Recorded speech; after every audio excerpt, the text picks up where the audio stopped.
Hujambo popote ulipo Afrika na kote duniani. Tunakukaribisha kwa idhaa mpya kabisa na idhaa yako. Hii ni idhaa ya Kiswahili ya Afrika, sauti ya Mwafrika. Haya ni matangazo maalum ambayo yanaangazia matukio muhimu barani. Tumekuandalia taarifa mbalimbali ikiwemo sanaa, uongozi, afya, teknohama, michezo, bila kusahau mazingira. Lakini muhimu zaidi ni kwamba huu ni ukumbi wako ambapo sauti yako kama Mwafrika inasikika, inaheshimiwa na kupewa nafasi. Jina langu ni Anne Ngugi. Andamana nasi kwenye ukurasa wetu wa Facebook, YouTube, X na TikTok. Tafuta idhaa ya Kiswahili ya Afrika. Karibu mpenzi msikilizaji, tuandamane. Hii leo tunaangazia mzozo mpya unaotokota kati ya Ethiopia na Eritrea. Kwa hayo na mengi zaidi, kaa nasi. Kwanza tupate muktasari wa matukio mengine barani, naye mwenzangu Angela Ngendo. Kundi la wanajeshi waliojihamu wametangaza kutoa madaraka na kuipindua serikali ya Guinea Bissau. Awali milio ya risasi ilisikika katika ikulu ya rais na taarifa zikatokea kwamba Rais Umaro Sissoco Embalo amekamatwa na wanamapinduzi hao. Matukio ya sasa yanajiri wakati Guinea Bissau ikiwa kwenye mchakato wa uchaguzi mkuu. Wanajeshi walioipindua serikali wametangaza kwenye runinga ya kitaifa kufuta uchaguzi wa sasa pamoja na kuweka amri ya kutotoka nje majira usiku. Ikiwa ni jirani wa Senegal na Guinea, taifa la Guinea Bissau limeshuhudia misururu ya mapinduzi ya kijeshi tangu ipate uhuru wake kutoka kwa Ureno mwaka wa 74. Matokeo ya uchaguzi uliofutwa yalitarajiwa kutangazwa rasmi baadaye leo. Rais Embalo na mpinzani wake Fernandes Diaz kila mmoja alijitangazia ushindi. Duru zinasema waziri mkuu wa zamani Carlos Pereira na waziri wa usalama pia wameshikiliwa na wanajeshi, sawa na mkuu wa jeshi Jenerali Bengie Ntam na naibu wake Jenerali Mamadou Toure. Kiongozi wa jeshi la ulinzi wa rais Jenerali Denis Chanya ndiye aliyetangaza mapinduzi hayo, ambapo pia ametangaza kufungwa kwa anga na mipaka ya Guinea Bissau. Ureno imetaka wanajeshi hao kuachia ngazi na kurejesha utawala kwa mujibu wa katiba ya nchi. Rais wa Marekani Donald Trump amesema hatukubali Afrika Kusini shiriki katika kongamano la G20 mwaka ujao huko Miami, Marekani. Trump anasema Afrika Kusini iliwadunisha wajumbe walioshiriki kikao cha G20 ambacho Marekani ilisusia. Aidha, kiongozi huyo wa Marekani amesema nchi yake haitalipa ruzuku zozote kwa Afrika Kusini. Donald Trump amelalamikia mamlaka za Pretoria kwa tuhuma kwamba imeweka sheria inayowabagua walowezi wa kizungu. Hata hivyo, Afrika Kusini imekanusha tuhuma hizo na kusema kwamba wanaoathirika na visa vya usalama mbaya na ubaguzi ni raia asilia wa Kiafrika. Afrika Kusini ilikuwa mwenyeji wa kongamano la G20 mwaka huu, ilitarajiwa kumpokeza Marekani, lakini Rais Cyril Ramaphosa alikataa kuwapa hati ya kuandaa kikao mwaka ujao wajumbe kutoka ubalozi wa Marekani nchini Afrika Kusini. Rais wa Nigeria Bola Tinubu ametangaza hali ya hatari kote nchini humo kutokana na misururu ya utekaji nyara uliowalenga wanafunzi wa shule Nigeria. Rais Tinubu aidha ametoa agizo kwa maafisa 20,000 wa polisi wasajiliwe na kufikisha idadi yao kufikia 50,000. Aidha, rais ametuma vikosi vya ulinzi wa rais na viongozi wa serikali kushika doria kaskazini mwa nchi ambapo visa vya utekaji nyara vimeripotiwa kutokea. Tinubu anawarai raia wa Nigeria wasihofie lolote, akisisitiza serikali yake inaweka juhudi kuimarisha usalama wao. Wiki jana zaidi ya wanafunzi 300 walitekwa nyara na magenge yaliyojihami kutoka shule moja ya Kikatoliki jimbo la Niger. Mapema mwezi huu Rais Donald Trump alitishia kuishambulia Nigeria kijeshi kwa tuhuma za kuwabagua na kuwalenga waumini wa Kristo. Mamlaka za Nigeria zimekanusha tuhuma hizo na kusema ni jamii zote zinazoathirika na usalama mbaya kaskazini mwa Nigeria, wakiwemo raia wa Kiislamu. Karibu tena msikilizaji. Kuna wasiwasi wa kuzuka mapigano mapya kati ya nchi za Ethiopia na Eritrea kufuatia matamshi ya siku za karibuni kati ya pande mbili. Ethiopia imetangaza kwamba sharti ipate idhini ya bahari ya Shamu upande wa Eritrea. Kauli hii imezua majibizano makali ya kijeshi. Waziri Mkuu wa Ethiopia Abiy Ahmed amesema taifa lake lina haki ya kutumia bahari hii. kauli ambayo Eritrea imepinga vikali. Vita kati ya nchi hizi mbili vya miongo mingi viliishia na makubaliano kwamba Ethiopia kuachia bahari ya Shamu upande wa Eritrea na hivyo kuiacha bila bandari. Mapigano kati ya nchi mbili yalisababisha vifo vya zaidi ya watu 100,000. Kiongozi wa Ethiopia Abiy Ahmed na mkuu wa jeshi Birhanu Jula wamesitiza umiliki wa bandari kusini mwa Eritrea na wametishia kuitoa kwa nguvu. Kwa upande wake, Eritrea imejibu vitisho hivyo na kuonya Ethiopia dhidi ya kufanya maamuzi yanayochochea uhasama zaidi pamoja na vurugu. Silvanus Karemera amezungumza na Profesa Chacha Nyaigoti Chacha, mwanadiplomasia na mchambuzi wa masuala ya utawala Afrika. Tunahitaji kukumbuka tu kwamba hizi nchi zilikuwa nchi moja na ilichukua malumbano pamoja na vita na mauaji, vifo vya watu mbalimbali kuja kutenganisha na kuleta nchi ziwe mbili badala ya moja. Na katika mikataba ambayo ilipitishwa na kuwekwa sahihi na viongozi wa hizo nchi, tulikuwa tunasema basi tumeunda hizi nchi ili zikae kama majirani wanaoishi kwa amani. Lakini ni ukweli kwamba itifaki mbalimbali za kimataifa na namna ambavyo makubaliano yamekuwepo tangu hapo awali, wakati wanadamu wameanza kuzungumza juu ya biashara, uchumi na maendeleo, nchi ambayo haina njia ya kufika baharini inahitaji kuwezeshwa kufika baharini. Kwa hivyo nafikiri baadhi ya mizozo hii ni mizozo ile ambayo tunasema ni msiba wa kujitakia. Kwa sababu hakuna sababu kwa nini nchi zinanyima nchi ambazo hazina uwezo wa kufika baharini kupata afueni na uwezekano na uwezeshwaji wa kuhakikisha kwamba bidhaa zao zinapofika bandarini. Mimi ninafikiri kwamba haya ni mambo ambayo yanatendeka katika uhasama, katika sauti na ubabe wa uhasama ambayo yanaweza kusawazishwa kwa kikao kifupi, ndugu wawili kuulizwa tunagombania nini, shida ni nini, kwa sababu sioni kuna shida. Waziri Mkuu wa Ethiopia Dr. Abiy Ahmed alipewa tuzo ya Nobel kipindi akiingia madarakani baada ya kupeana kiganja na rais wa muda mrefu wa Eritrea Isaias Afwerki kwamba na wakatatua mzozo kabisa, na tukaanza kuona shirika la ndege la Ethiopia likienda mpaka Asmara pale mji mkuu wa Eritrea, na tukaanza kuona watu kutoka sehemu moja kwenda nyingine. Unadhani hizi kauli, hawa viongozi hawajui historia hii unayozungumza, ambao kimsingi ndio wamechukua nafasi katika kutatua mizozo ya awali? Wanajua bayana tu pamoja na kufahamu heka mbalimbali na sitafahamu mbalimbali ambazo tumekabiliana nazo ili kuunda hali halisi tulionayo sasa katika mataifa yetu. Bado wanajifanya kama wamesahau watu waliokufa, wamesahau vita kwamba ilileta hasara nyingi sana kati ya Eritrea na wa Ethiopia.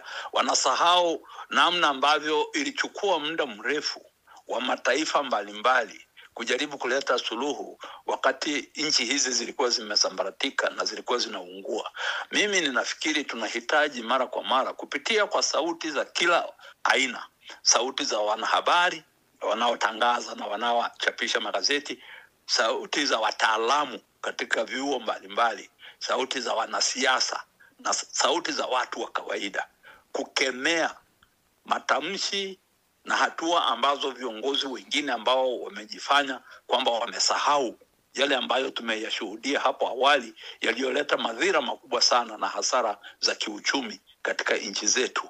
Ni lazima tuwakemee. Kwa hivyo mimi ninafikiria hii hali ya kujifanya mbumbumbu tu na kuanza kutamka mambo ambayo yanaleta sitafahamu na yanaleta mafarakano, yanaleta umwagikaji wa damu na vitisho ya kwamba tutaingilia au tutavamia, ninafikiri ni mambo tunahitaji kuyazungumzia kabla hayajatendeka, kwa sababu uvamizi utakapoanza hakuna kitakachozuia shida hizi zitatokana na huo uvamizi, na watu watakaoumia ni raia wa kawaida. Na kauli ya viongozi wa Ethiopia ilikuja wiki moja tu baada ya kauli ya rais wa Uganda Yoweri Museveni, pia akisema kwamba kutokana na nchi yake kwamba haina mlango wa kwenda moja kwa moja mpaka bandari ya Mombasa ama labda katika maji ya bahari ya Hindi, kwamba miaka inayokuja inawezekana ikasababisha matatizo ya kivita. Akawa anatoa mfano kwamba ni sawa na watu wanaoishi kwenye ghorofa, yule mtu wa ghorofa ya kwanza ama labda pale chini anajifanya yeye pale ile nafasi ya chini ya nyumba kwamba ni sehemu yake na wale wajua hawana sehemu.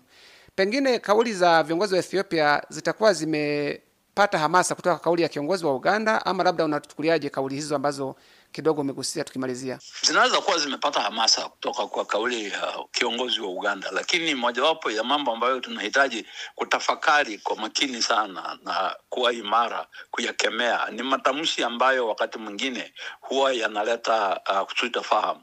Tunahitaji kuelewa kwamba hakujatokea sababu yoyote kwa nini viongozi wa Afrika Mashariki hawawezi kuketi chini wakazungumza, kwa sababu tumeishaorodhesha katika mikataba na makubaliano mengi mbalimbali, East African Common Market, East African sijui nini, East African Treaty yenyewe, vitu vyote tumeishaonyesha kwamba Jumuiya ya Afrika Mashariki itakuwa people centered na private sector driven, na kwa hivyo miundombinu tumeshakubaliana, hata makubaliano ambayo yameweka mikataba na sahihi za huyo Rais Yoweri Museveni kule Arusha, ambayo yanaonyesha namna ambavyo ushirikiano wa usafirishaji na utekelezaji wa biashara ruhusu wafanyabiashara wa jumuiya watembee katika nchi zote za jumuiya kuuza bidhaa zao na waweze kupata usafirishwaji kupitia kwa vyombo mbalimbali ambavyo ni vya watu wanaovimiliki wa Afrika Mashariki, wawekezaji wowote wanaoleta hivyo vyombo hapa, pamoja na raia wa Afrika Mashariki. Tunahitaji kutokuwa na mipaka katika Afrika. Hayo mambo yameshaandikwa, yameshakubaliana, yameshawekwa sahihi za viongozi, lakini kutekeleza tu. Tumekubaliana kwamba reli, mtu akiingia treni kule Mombasa aende tu mpaka kule hapo tia, kama ishia Lagos yaenda ishia Lagos. Lakini kila siku nasikia viongozi wakilumbana, wakipaletisha. Inaonekana kwamba bila vitisho wakati mwingine mambo hayaendi. Na huyo amekuwa ni mchambuzi wa masuala ya kidiplomasia na usalama, Profesa Chacha Nyaigoti Chacha. Tuingie hadi nchini Jamhuri ya Kidemokrasia ya Kongo, ambapo taharuki imetanda katika mji wa Bukavu, mkoa wa Kivu Kaskazini. Hii ni baada ya wapiganaji wa M23 kuripotiwa kutoa maeneo ya wilaya zaidi, hususan eneo la Mwenga na Kasika ambavyo vilikuwa chini ya jeshi la DRC. Raia wengi wamelazimika kusalia bila mahitaji muhimu kwa hofu ya kujipata katikati ya makabiliano kati ya pande mbili. Wadadisi wa kisiasa wamelalamikia mamlaka za nchi ya Jamhuri ya Kidemokrasia ya Kongo kwa kukosa kuwa na nidhamu, mpangilio mwafaka katika usimamizi wa jeshi lake. Matukio ya sasa yanajiri wiki chache baada ya serikali ya DRC pamoja na kundi lililoharamishwa la M23 kuweka mwafaka wa kusitisha mapigano huko Qatar. Kufahamu zaidi kuhusu hali mjini Bukavu, hii hapa taarifa ya mwenzangu Mbeleshi Msoshi kutoka Kinshasa. Kwa mujibu wa Lungele Itebo, kiongozi wa shirika la raia wilayani Mwenga, wapiganaji wa kundi la M23 na jeshi la taifa wamekuwa sasa wakifia udhibiti wa kijiji kimoja kilichopatikana pa kilomita karibu 24 na mji mkuu wa wilayani Mwenga, mji ambao ni wa muhimu sana katika jimbo la Kivu Kusini. Mwanamemba wa shirika la raia amesema ya kwamba baadhi ya raia wameanza kukimbia makazi yao. Ni M23 iko Kasika na FRDC na iko Kasika. Kila watu wanakala ngambo yabo, naangaliana kama vile simba mbili yenye tarukiana. Naona Kasika ni shefuria ya shefuria Lwindi, inapatikana ku 24 a 23 kilometre na shefuria territoire ya mpaka leo. Masomo zisome ile eneo ya Kirungutwe, Kasika, Kalama, Kalambi, Kiomvu na hata Mwenga Centre na Buzibu. Vituo vya afya wagonjwa wanatoka, bakimbizi badse huku na kule, raia nachoka. Hivi hapa Mwenga Centre watu wako mapori, wengine wanakimbia, lakini mugini haiko kikawaida gisi na kuwaka. Licha ya makubaliano mbalimbali yaliyosainiwa kati ya serikali na waasi wa M23, kundi hilo la waasi linaendelea kunyang'anya miji na vijiji kadhaa yalikuwa yakidhibitiwa na jeshi la taifa. Lakini sababu haswa ni nini kuona jeshi la taifa limeonekana kurudi nyuma mbele ya M23? Nimezungumza na Remi Alonda ambaye ni mtafiti katika mgogoro wa kanda la maziwa makuu, haswa nchini Jamhuri ya Demokrasia ya Kongo. hakuna uongozi au hakuna utawala mzuri kwenye jeshi, kwa sababu tukija kuona wanajeshi ambao wapo vitani, kwanza kupata motisha au kupewa hela yao ile ya mshahara inakuwa ni vigumu. Kuna wakati wanaenda hata miezi mitatu bila kupata huo mshahara, wanaenda hata miezi miwili kama hivi. Wanajeshi ambao wapo kwenye hilo eneo hilo la Nanila huko Kasika walikuwa na miezi miwili bila kupata hela yao. Pia kupata chakula ni vigumu sana, yani mwanajeshi yupo vitani ila apate chakula vinamgharimu sana. Inabidi mwanajeshi atoke kwenye front line tena arudi nyuma kwenda kujitafutia mwenyewe chakula. Remi Kalonda amesema pia sababu nyingine ni kuona idadi ya wanajeshi wa Kongo waliokuwa kwenye uwanja wa mapambano ni ndogo ukilinganisha na yale ya adui. Ule muungano wa kijeshi, kusema kwamba kwenye jeshi tuna ile tunaita battalion. Hizo battalion utakuta jeshi la serikali ya Kongo wakiwaambia kwamba tumetuma battalion moja. Battalion kwa kawaida inatakiwa kuwa na wanajeshi 700 aidha 750. Ila wao wakituma battalion yao utakuta kuna wanajeshi 80, kuna 90 ambao ina wanajeshi wengi, utakuta ni wanajeshi 100. Sasa wale maadui au wale wahasi wanapotuma wanajeshi wao wakituma battalion, wanatuma battalion inayoenea ambayo ni wanajeshi 700 aidha wanajeshi 750. Sasa je, itakuwaje watu 80 au watu 90 au watu 100 mtasimama mbele ya watu 700 au 750? Hiyo ni kitu ambacho hakiwezi kuwezekana.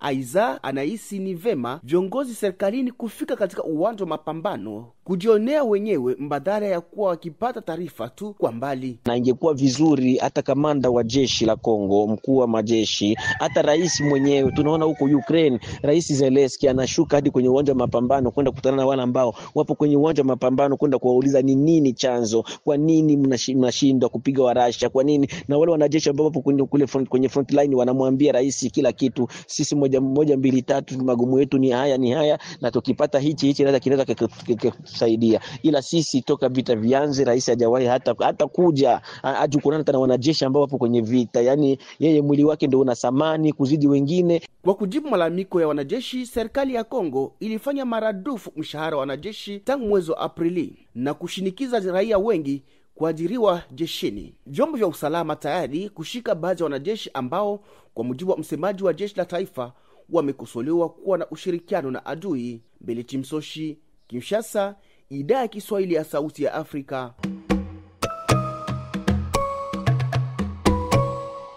Msikilizaji, ikiwa unajiunga nasi, hii ni Idhaa ya Kiswahili ya Afrika, Sauti ya Mwafrika. Huu ni ukumbi mpya kabisa kujadili na kubadilishana masuala na taarifa muhimu kuhusu bara hili. Jiunge nasi kwenye Facebook, YouTube, TikTok. Tafuta Idhaa ya Kiswahili ya Afrika. Kuwa huru kabisa msikilizaji kuchangia kwenye makala ambayo unayasikiza. Jina langu mimi ni Ann Ngugi, na leo tumekuwa upembe mwa Afrika kujadili mzozo kati ya Ethiopia na nchi ya Eritrea ambao ni majirani. Nchini Kenya, muda wowote kuanzia sasa matokeo ya kura katika uchaguzi mdogo ambao umefanyika hii leo yataanza kutolewa. Uchaguzi huu mdogo umefanyika katika baadhi ya maeneo bunge ambapo wajumbe wake waliteuliwa kuwa mawaziri na wengine kufariki dunia. Uchaguzi huu pia ndio wa kwanza kusimamiwa na tume mpya ya uchaguzi nchini. Wadadisi wa kisiasa wanasema matokeo ya leo ni taswira ya hali itakavyokuwa katika uchaguzi mkuu wa mwaka 2027. Muungano tawala wa UDA unakabiliwa na ushindano mkali kutoka kwa mrengo wa upinzani ambao unaongozwa na naibu rais aliyeondolewa madarakani Rigathi Gachagua. Aidha, chama kikuu cha upinzani ODM kinashiriki uchaguzi mara ya kwanza bila muasisi wake Raila Amolo Odinga aliyefariki dunia hapo mwezi Oktoba. Ili kufahamu mengi kuhusiana na taswira ilivyo ya kisiasa, joto la kisiasa limekuwa juu sana tangia kampeni zilivyoanza, na hii leo ikiwa ndio kilele cha siku hadi kupata matokeo ya maeneo bunge.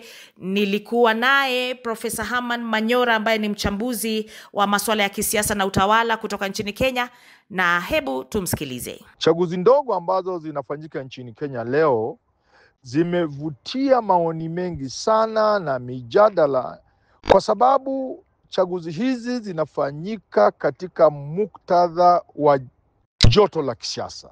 Joto la kisiasa kwa maana kwamba uchaguzi wa mwaka 2027 ni kama umeanza, Wagombea uchaguzi ambao watagombea urais mwaka wa 2027 wanapiga kampeni zao hivi sasa, ni kama kwamba uchaguzi ni mwezi ujao. Maneno ni makali, matusi ni makali, na kampeni ni kali kabisa. Kwa hivyo hizi chaguzi ndogo zimetokea katika muktadha huu ambao joto la kisiasa nchini ni juu zaidi. Pili ni kutokana na mgawanyiko ulioko nchini, kwamba mstari umechorwa. Kuna upande wa William Ruto ambaye ni rais kwa sasa, ambaye anatafuta kipindi cha pili 2027, na hawa wengine ambao wanataka kumngoa, wao wanajiita one term hawa. Kwa hivyo huu mgawanyiko katika nchi umeleta hisia hizi, joto la kisiasa hivi, kwamba kila pande ingependa kuonesha ubabe wake. Ndio sababu sasa kila mtu anazungumzia kuhusu hizi chaguzi ndogo. Katika chaguzi hizi ndogo ambazo zinafanyika leo, upinzani mkubwa ni katika eneo la Malava constituency katika county ya Kakamega, na katika eneo la Mbeere North au Mbeere kaskazini katika county ya Embu, maeneo yale ya Mlima Kenya. Na hizi ni kali kuliko zile zingine 4, kwa sababu hapo ndio ubabe upo, kupimana nguvu ipo. Manake katika eneo la Mbeere North, ikiwa katika Mlima Kenya, aliyekuwa naibu rais ambaye aliondolewa kwa kura ya kutokuwa na imani naye anataka kudhibitisha kwamba yeye alishafunga mlango hivi kwamba Rais William Ruto aliyemtendea madhara na maombi mateso mabaya, mambo mabaya, kumtoa kazini, haingii katika Mlima Kenya. Naye Ruto anataka kuonesha kwamba yeye ni rais, yeye ana ushawishi katika eneo la Mlima Kenya. Kwa hivyo Rigathi Gachagua hawezi kamwe kumfungia nje. Kwa hivyo huu ubabe baina ya Rigathi Gachagua na William Ruto unafanya eneo bunge la Mbeere North kuwa muhimu sana katika chaguzi hii ya leo. Na upande wa magharibi mwa Kenya, eneo la Malava pia lina umuhimu wake. Kwa sababu gani? Kwa sababu kuna wale wamehoji kwamba Ruto pia amefungiwa, yeye hayuko katika eneo lile la Waluya kule Mlembe Nation, na kwamba watu wake kule kina Mudavadi, kina Wetangula akiwa ni speaker, na huyu prime cabinet secretary Musalia Mudavadi na wengineo ambao ni wapambe wate katika eneo hili, watu wanasema ushawishi wao kina Mudavadi umeisha. Na kudhihirisha hilo ni kwamba washindwe leo, ili viongozi wapya ambao wamejitokeza, kina Gavana Natembeya wa Trans Nzoia, kina Boni Khalwale wa Kakamega ambaye anagombea, ambaye ni seneta kwa sasa, anataka kuwa gavana lile jimbo la Kakamega, waonesha kwamba wao ndio sasa ndio wana usemi na ushawishi katika eneo hili. Hivi pia ni muhimu kwa sababu hawa ni lazima kina Mudavadi, kina Wetangula uspika, wamuonyeshe Ruto kwamba bado wana dhamani kwake. Kwa hivyo wanavutia upande wao, washinde Malava ili Ruto asiwaone kwamba wao ni bure. Kwa hivyo maeneo haya mawili ni ya kupimana nguvu na ni ya muhimu sana siku ya leo katika uchaguzi huu.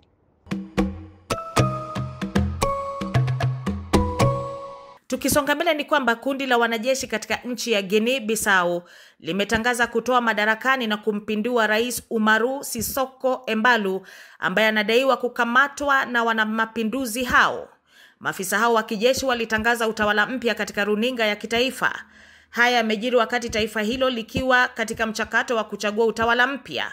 Guinea Bissau imeshuhudia misururu ya mapinduzi tangu kupata uhuru wake kutoka Ureno. Umoja wa Mataifa umelaumu walanguzi wa mihadarati kwa kuyumbisha utawala, ustawi na usalama wa nchi hiyo iliyoko Afrika Magharibi. Kundi ya walanguzi wametumia Guinea Bissau kama kivukio cha dawa za kulevya kuingia Ulaya na Marekani. Wadadisi wa kisiasa nao wanahoji ikiwa hilo ni taifa lingine la Afrika ambapo linatumbukia katika mzozo wa kiutawala kutokana na muingilio wa biashara haramu na jeshi lisiloheshimu katiba ya maamuzi ya raia.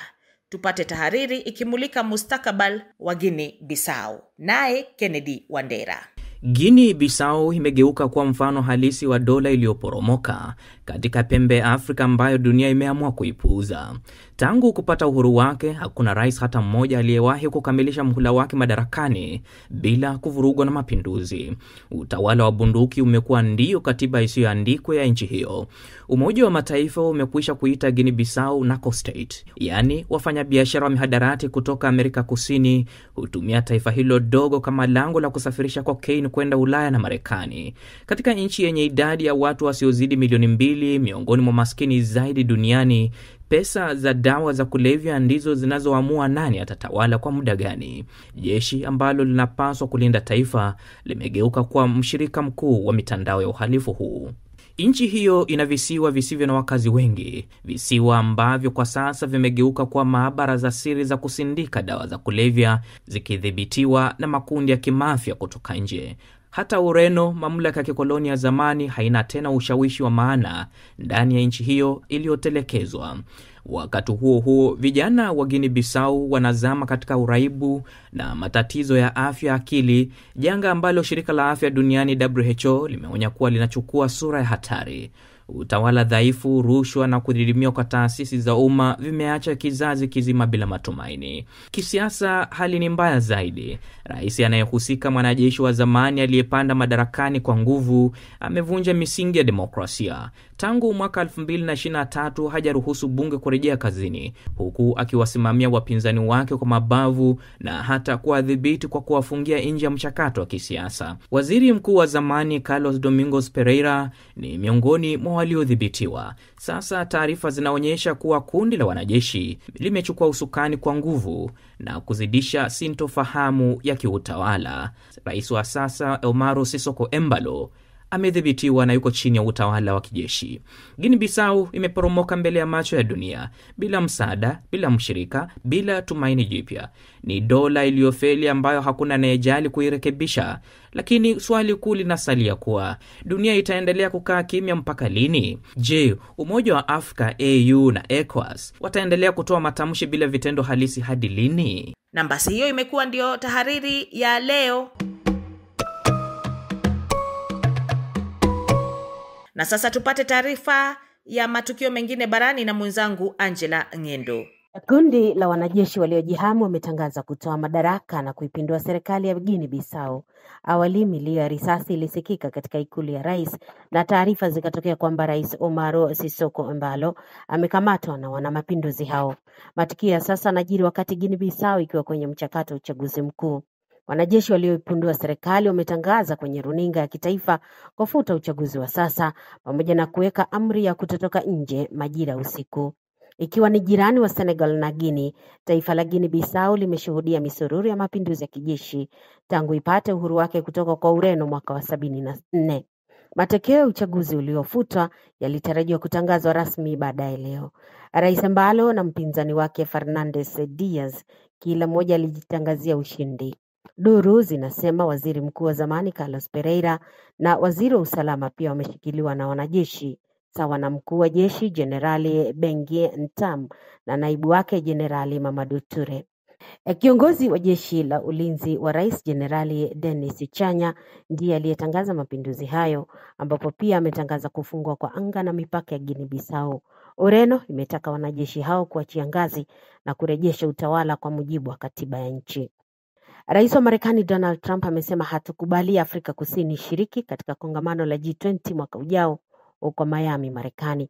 Trump anasema Afrika Kusini iliwadunisha wajumbe walioshiriki kikao cha G20 ambacho Marekani ilisusia.